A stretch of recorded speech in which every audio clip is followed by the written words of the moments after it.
A newfound passion for rugby in Japan, a country without the sporting pedigree of more established opponents, and yet it was the two-time champion South African team that fell to the Japanese squad in its opening match.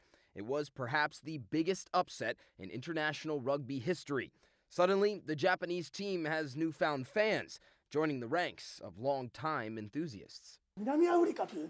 Winning against South Africa was unbelievably big news. I am so glad the Japanese people now know Japan's rugby can match up against the world's best teams. It's a great push for the sport here now. Nearly 25 million people watched the team, nicknamed the Brave Blossoms, beat the Samoan squad 2 weeks later, a national viewing audience record for the sport. And all that popularity has translated, as it so often does these days, into merchandise. In fact, workers here at this B&D sports shop tell us that all of the famous national team jerseys, the red and white jerseys that you see on TV, were sold out after South Africa lost to Japan. In fact, the only jerseys that haven't sold out are the alternate national team jerseys. Beyond jerseys, the other thing that sold out, the official Japanese match balls.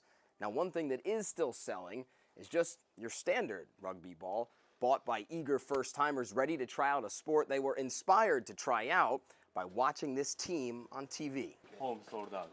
Retail success, just another indication of rugby's growing popularity, fun to watch for players in Japan's University League. After the World Cup, it's all over the news now, so even people who don't play rugby know all about it. Whether the upstarts make it to the tournament's quarterfinals remains to be seen, but the team will certainly hope to match their success this year in the 2019 World Cup, set to be held, of all places, in Japan. Matt Rivers, CNN, Tokyo.